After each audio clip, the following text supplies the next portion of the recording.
नमस्कार मंडळी. आखाड म्हणजेच आषाढ तळला की नाही अजून? आषाढी अमावस्येपर्यंत तळू शकता बरं का. काय म्हणता?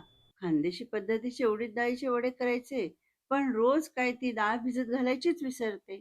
काही हरकत नाही. डाळ न भिजवताच झटपट उडीद डाळीचे वडे पारंपरिक चव न बदलता कसे करायचे, हेच तुमच्यासाठी आज मी घेऊन आले आहे. मिक्सरवर डाळ बारीक करून घेतली. आलं, मिरची, लसूण, कोथिंबीर, जिरं बारीक करून, कोथिंबीर पण बारीक चिरून घातली. पीठ मिक्स करून घेतलं.